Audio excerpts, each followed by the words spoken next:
जीवन में असंभव कुछ भी नहीं है और जब जागो तब सवेरा होता है। अगर आपको ये लगता है कि मैंने बहुत से बुरे काम किए हुए हैं और अब इन गलत कामों को सुधारने के लिए कोई भी विकल्प नहीं है, तो आपको गौतम बुद्ध के जीवन की ये कहानी एक बार अवश्य सुननी चाहिए। एक दिन बुद्ध श्रावस्ती के ही एक गांव में भिक्षाटन के लिए पहुंचते हैं। जब बुद्ध गांव में प्रवेश करते हैं तो देखते हैं कि पूरे गांव में सन्नाटा छाया हुआ है। दूर दूर तक कोई व्यक्ति नजर नहीं आ रहा था। बुद्ध उस गांव के पहले द्वार पर जाते हैं और कहते हैं, भिक्षाम देहि, परंतु भीतर से बाहर कोई नहीं आता। बुद्ध दूसरे द्वार पर जाते हैं परंतु कोई दरवाजा नहीं खोलता। बुद्ध तीसरे द्वार पर जाते हैं परंतु उस द्वार से भी कोई व्यक्ति बाहर नहीं आता। फिर अचानक से एक दरवाजा खुलता है जिसमें से एक व्यक्ति बाहर निकलता है। वो जल्दी से बुद्ध का हाथ पकड़ता और उन्हें अपने घर में ले जाता है और कहता है, क्षमा करें बुद्ध, परंतु इस समय आप बाहर नहीं जा सकते। उंगलीमाल को श्रावस्ती की सीमा पर देखा गया है। सभी गांव वाले डर के मारे अपने अपने घरों की खिड़कियां, दरवाजे बंद करके बैठे हुए हैं। बुद्ध उस व्यक्ति से पूछते हैं, कौन है ये उंगलीमाल और उससे इतना भय क्यों है? वह व्यक्ति कहता है, उंगलीमाल एक राक्षस है। उसे जो भी मनुष्य मिलता है, बच्चा, वृद्ध, स्त्री या पुरुष, यहाँ तक कि सन्यासी भी, वो किसी को भी नहीं छोड़ता। महाराज प्रसन्नजीत के सैनिक भी उससे डरते हैं। बुद्ध उस व्यक्ति से पूछते हैं, क्या वो ये सब धन के लालच में करता है? वो व्यक्ति कहता है, नहीं, धन का उसे कोई लालच नहीं है। वो जब भी किसी मनुष्य पर वार करता है तो उसकी उंगली काटकर अपने गले की माला बनाता है, इसलिए उसका नाम उंगलीमाल पड़ गया है। और यह भी सुना है कि जब उसके गले की माला में 100 उंगलियां पूरी हो जाएंगी तो उसकी विनाशक शक्तियां और भी ज्यादा बढ़ जाएंगी। बुद्ध कहते हैं, आभार आपका, जो आपने मुझे उसके बारे में बताया। फिर वो व्यक्ति बुद्ध से कहता है कि कृपा कर आप बाहर न जाइए, क्योंकि वो आप पर भी वार कर सकता है। बुद्ध कहते हैं, भय से अपनी राह छोड़ दो, ऐसा मैंने कभी नहीं किया। मुझे भिक्षा मांगता देख जन जन के हृदय में उंगलीमाल का भय कम होगा। फिर वो व्यक्ति कहता है, नहीं बुद्ध, आप मत जाइए, वो बहुत ही ज्यादा खतरनाक है। बुद्ध कहते हैं, वो खतरनाक नहीं बल्कि दुखी है और मुझे उसके पास जाना होगा क्योंकि उसे मेरी आवश्यकता है। इतना कहकर बुद्ध उस व्यक्ति के पास से चले जाते हैं। कुछ दूर चलने के बाद बुद्ध वन में प्रवेश करते हैं। वन में चारों ओर एक सन्नाटा छाया होता है। दूर दूर तक ना तो कोई मनुष्य और ना ही कोई पशु पक्षी दिख रहा होता है, परंतु बुद्ध अपने मार्ग में आगे बढ़ते रहते हैं। अचानक बुद्ध के सामने उंगलीमाल आकर खड़ा हो जाता है। उसका रूप इतना डरावना होता है कि कोई भी व्यक्ति उसे देखकर ही भयभीत हो जाए। उसके गले में उंगलियों की माला होती है। चेहरा और हाथ रक्त से सने होते हैं और शरीर बलशाली होता है। उसका रूप इतना भयानक होता है कि किसी भी साधारण व्यक्ति के प्राण तो उसे देखते ही निकल जाएं, परंतु बुद्ध पर उंगलीमाल के इस डरावने रूप का कोई भी असर नहीं होता। बुद्ध कुछ क्षण तक एक शांत मुस्कुराहट के साथ उंगलीमाल की तरफ देखते हैं और फिर उसकी बगल से निकलकर अपने मार्ग में आगे बढ़ जाते हैं। बुद्ध को ऐसा करते देख उंगलीमाल को ये समझ नहीं आता कि उसके साथ ये हो क्या रहा है। वह मन ही मन सोचता है कि मुझे देखकर लोग या तो भाग जाते हैं या मुझे देखकर ही मर जाते हैं या फिर मुझसे अपने प्राणों की भीख मांगने लगते हैं। मैंने कई सन्यासियों को भी मारा है, परंतु मैंने आज तक कोई ऐसा व्यक्ति नहीं देखा जो मुझे नजरअंदाज करके अपने मार्ग में आगे बढ़ जाए। या तो इसने मुझ पर ध्यान नहीं दिया होगा या फिर हो सकता है कि यह देख ही ना सकता हो, परंतु मुझे इससे क्या, मुझे तो अपनी उंगलियों की माला पूरी करनी है। उंगलीमाल बुद्ध को आवाज लगाता है, ए साधु रुक। फिर भी बुद्ध उंगलीमाल को नजरअंदाज करते हैं और अपने मार्ग में आगे बढ़ते रहते हैं। उंगलीमाल और ज्यादा क्रोध में भरकर बुद्ध को आवाज लगाता है, ए साधु रुक। फिर भी बुद्ध उंगलीमाल को फिर से नजरअंदाज करते हैं और अपने मार्ग में आगे बढ़ते हैं। उंगलीमाल तीसरी बार बहुत ही ज्यादा क्रोध में भरकर आवाज लगाता है, ए साधु रुक। फिर बुद्ध रुकते हैं। उंगलीमाल बुद्ध के पास जाता है और कहता है, मेरे आदेश देने के बाद भी तू रुका क्यों नहीं? बुद्ध कहते हैं, मैं तो बहुत पहले ही रुक चुका हूँ, तुम ही चलते जा रहे हो। उंगलीमाल ये समझ ही नहीं पाता कि बुद्ध क्या कह रहे हैं, परंतु वो इतना जरूर समझ जाता है कि सामने खड़ा व्यक्ति उससे थोड़ा भी नहीं डर रहा है। उंगलीमाल बुद्ध को डराने के लिए चिल्लाकर पूछता है, ए साधु, तुझे मुझसे भय नहीं लग रहा है क्या? मैं आदि मानव हूँ। बुद्ध कहते हैं, नहीं, तुम मानव हो। बुद्ध की यह बात उंगलीमाल के हृदय पर लगती है। पहली बार उसे किसी ने मानव कहा था, परंतु वो इस बात को नजरअंदाज करने का प्रयास करता है और बुद्ध से पूछता है, ए साधु, तूने ये क्यों कहा कि तू कब का रुक चुका है, जबकि तू तो चल रहा था, और तूने ये क्यों कहा कि मैं नहीं रुका? बुद्ध कहते हैं, मैं बहुत पहले ही रुक चुका हूँ, यानी मैंने ऐसे सारे बुरे कृत्य करना पहले ही छोड़ दिया है जिससे किसी भी व्यक्ति को कष्ट पहुँच सकते हैं। सब जीना चाहते हैं, बस तुम उन्हें करुणा से देखने का प्रयास करो। बुद्ध के ये शब्द दोबारा से उंगलीमाल के हृदय पर चोट करते हैं, परंतु वह दोबारा से बुद्ध की बातों को नजरअंदाज करने का प्रयास करता है और इस बार वह और क्रोध में भरकर बुद्ध की गर्दन पर अपनी कटारी रख देता है, जिससे वो लोगों की हत्या किया करता था, और बुद्ध से चिल्लाकर कहता है, नहीं, मानव में ना तो प्रेम है और ना ही करुणा है, सिर्फ छल और कपट है, इसलिए मैं सबकी हत्या करूंगा और किसी को जीवित नहीं छोड़ूंगा। बुद्ध कहते हैं, तुम्हें लोगों ने बहुत दुख दिया है उंगलीमाल। क्रूरता मनुष्य अज्ञान के कारण ही करता है। ईर्ष्या, द्वेष, मोह, माया, ये सभी अज्ञान की ही संतानें हैं, परंतु वो व्यक्ति ही है जिसमें दया, करुणा, सद्भाव और समझ का उदय भी होता है। उंगलीमाल यदि इस जीवन में क्रूर और निष्ठुर लोग हैं तो दयावान भी हैं। बस तुम्हें अपनी आंखों से इस अंधेपन की इस पट्टी को हटाना होगा जो तुम्हें केवल बुराई ही दिखा रही है। तीसरी बार बुद्ध के शब्दों को सुन उंगलीमाल का खुद पर से संयम हट जाता है। उसे समझ नहीं आता कि पहली बार उसे अपना आपा इतना कमजोर क्यों महसूस हो रहा है। वह कोशिश तो करता है क्रोध करने की, परंतु कर नहीं पाता। वो बड़ी हिम्मत जुटाकर क्रोधित होने का नाटक करके बुद्ध से कहता है, तुम और व्यक्तियों जैसे नहीं हो। बुद्ध कहते हैं, मैं हर व्यक्ति जैसा ही हूँ, बस जागृत हूँ और यह सिद्ध कर रहा हूँ कि हर व्यक्ति में जागने की क्षमता है। मेरा मार्ग क्रूरता को दया में परिवर्तित करता है। उंगलीमाल, तुम अनजाने में घृणा के पथ पर हो, बस इस क्षण रुक जाओ।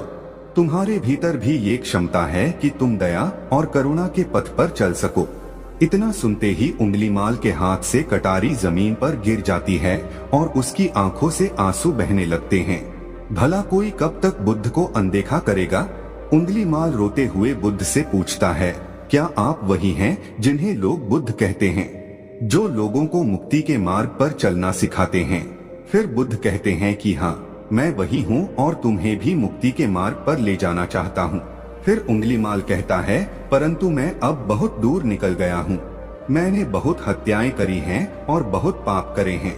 मैं अब चाहकर भी वापस नहीं लौट सकता और मेरा वापस लौटना अब असंभव है। बुद्ध कहते हैं, असंभव कुछ भी नहीं, जब जागो तभी सवेरा। उंगलीमाल कहता है, मैं अब पुनः जीवन की ओर नहीं मोड़ सकता, बहुत देर हो चुकी है।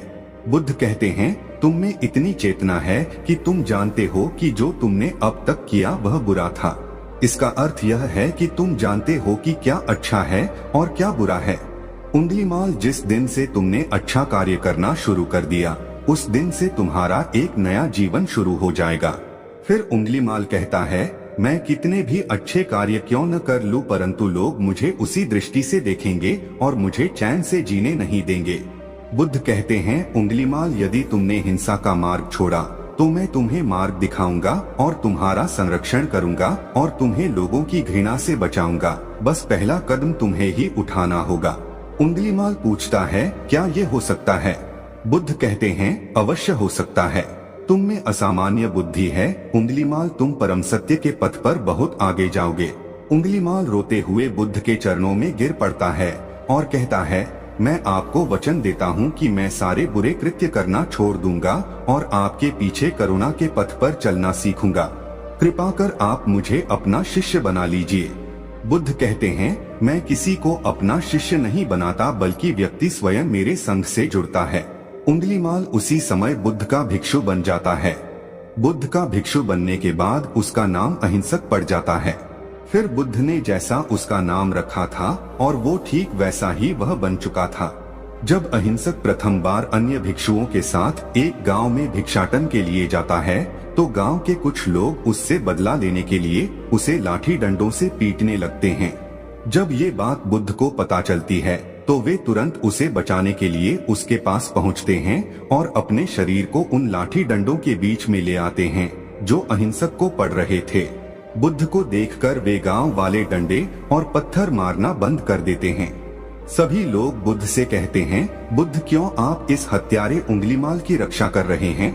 न जाने कितने लोगों की जानें ली हुई हैं इसने। बुद्ध कहते हैं, अब यह उंगलीमाल नहीं है बल्कि इसका नाम अब अहिंसक है। अब यह आपकी ही तरह एक मानव है। वे गांव वाले कहते हैं, ऐसा आदमी कभी नहीं बदल सकता। बुद्ध कहते हैं, यह बदल चुका है, बस आप सब लोग इसे अपनी पुरानी दृष्टि से देख रहे हैं। यदि यह उंगलीमाल होता तो क्या आप में से किसी में भी इतना साहस या बल होता कि कोई इसे एक उंगली भी लगा सके? ये आपका हर वार खाता रहा और क्या इसने आप पर कभी पलटकर वार किया? नहीं ना। क्या ये परिवर्तन आपको नहीं दिखा? आज इसने अपना लहू बहा से अपने सारे बुरे कृत्य धो डाले हैं। आप लोगों के द्वारा इतनी मार खाने के बाद भी इसकी आंखों में आपके लिए क्रोध नहीं है। क्या यह बदलाव आपको नहीं दिख रहा है? यह तो बदल गया, परंतु आप कब बदलोगे? इतने में ही उन गांव वालों में से एक स्त्री कहती है, यह परिवर्तन मैंने स्वयं देखा है।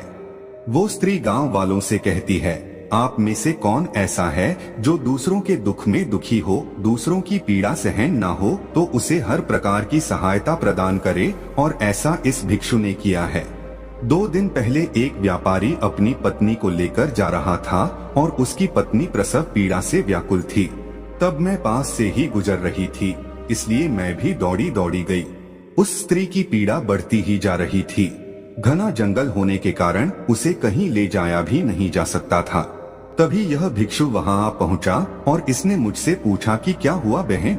मैंने इसे बताया कि यह स्त्री प्रसव पीड़ा में है और इस घने वन में हम कुछ कर भी नहीं पा रहे हैं। कब तक यह कष्ट भोगेगी? कहीं इसके और इसके बच्चे के प्राण ना चले जाएं। फिर इस भिक्षु ने मुझसे कहा कि ऐसा नहीं होगा, मैं अभी अपने गुरु के पास जाऊंगा, वे अवश्य ही कोई मार्ग दिखाएंगे। इतना कहकर ये भिक्षु दौड़कर वहां से चला गया। बुद्ध कहते हैं कि फिर व्यथित हो अहिंसक मेरे समक्ष आया और मेरे पैरों में गिरकर मुझसे कहने लगा, बुद्ध एक स्त्री गहन प्रसव पीड़ा में है और उसकी पीड़ा बढ़ती ही जा रही है, कहीं माँ और बच्चे को कुछ हो न जाए। ये सब सुनकर बुद्ध ने कहा कि दौड़कर जाओ और उससे कहो, बहन जिस दिन से मेरा जन्म हुआ है मैंने जानबूझकर किसी भी प्राणी को कष्ट नहीं पहुंचाया है। मेरे सत्कर्म तुम्हारा सुरक्षा कवच बने और आपकी और आपके शिशु की रक्षा करे। अहिंसक ने मुझसे कहा, परंतु यह तो असत्य होगा बुद्ध। सत्य तो यह है कि मैंने आज तक बहुत से प्राणियों को कष्ट पहुंचाया है। यदि मैंने ऐसा कहा तो वे माता और शिशु उसी क्षण प्राण त्याग देंगे। फिर बुद्ध ने कहा, तो तुरंत जाओ और उस स्त्री से कहो, बहन जिस दिन से मेरा एक नया जन्म हुआ है मैंने सभी बुरे कृत्यों को त्यागा है और उस दिन से मैंने किसी भी प्राणी को कष्ट नहीं पहुंचाया है, और मेरे सत्कर्म आपका सुरक्षा कवच बने और आपकी और आपके शिशु की रक्षा करे। फिर अहिंसक ने बुद्ध से पूछा कि क्या मेरे सत्कर्म उन्हें बचा लेंगे? बुद्ध ने कहा कि अवश्य यह तुम्हारी अपनी कमाई है, या तो तुम इसे अपने लिए बचा कर रखो या फिर किसी पराये पर खर्च कर दो। अपने कमाए सत्कर्म को किसी पराये पर न्योछावर करने से पहले अहिंसक ने एक क्षण नहीं सोचा और वो उसी समय उस स्त्री और उसके शिशु की जान बचाने के लिए वहां चला आया। वह स्त्री कहती है कि हाँ, यह भिक्षु दौड़कर वहां आया और अभी भी वो स्त्री गहन पीड़ा से जूझ रही थी। इसने अपने दोनों हाथ जोड़े और आंखें बंद करके कहने लगा, बहन जिस क्षण से मैं भिक्षु बना हूँ उस क्षण के बाद मैंने कोई भी ऐसा कृत्य नहीं किया जिससे कि किसी भी प्राणी को कष्ट पहुँचे। मेरे सत्कर्म आपके लिए सुरक्षा कवच बने, आपकी और आपके शिशु की रक्षा करें। और इतना कहते ही उस स्त्री ने अपने बच्चे को जन्म दे दिया। फिर बुद्ध कहते हैं कि दूसरों के दुख से दुखी होने वाला यह व्यक्ति अहिंसक कैसे किसी को दुख दे सकता है? यदि ये भिक्षु मन का सच्चा ना होता तो वह स्त्री कब के अपने प्राण त्याग चुकी होती। फिर अहिंसक ने बुद्ध से कहा है कि इन्हें मत रोकिए बुद्ध, इन्हें मारने दीजिए और तब तक मारने दीजिए जब तक कि इनके मन का क्रोध शांत ना हो जाए। फिर बुद्ध अहिंसक से कहते हैं, कर्म और गुणों के भंडार हो तुम, आज तुमने अपने नाम अहिंसक को सिद्ध कर दिया है। बुद्ध और उस स्त्री की बात सुन वे सभी गांव वाले कहते हैं, आप सही कह रहे हैं बुद्ध, अहिंसक बदल चुका है और हमसे ही देखने में भूल हो गई थी। इस कहानी से हमें यह सीखने को मिलता है कि लोग सोचते हैं कि उन्होंने बहुत सारे गलत काम किए हुए हैं, अब इन गलत कामों को सुधारने के लिए कोई भी विकल्प नहीं है। इस पर गौतम बुद्ध कहते हैं कि चाहे आपने अब तक कितने भी बुरे काम क्यों न किए हुए होंगे, लेकिन अगर आप एक विचार को अपने मन में लाते हैं कि अब मुझे कुछ सही करना है, तो वही विचार आपके रूपांतरण का कारण बन सकता है। पर सबसे जरूरी बात यह है कि क्या आप पहला कदम उठाने के लिए तैयार है। यह कहानी आपको कैसी लगी नीचे कमेंट बॉक्स में कमेंट करके जरूर बताएं।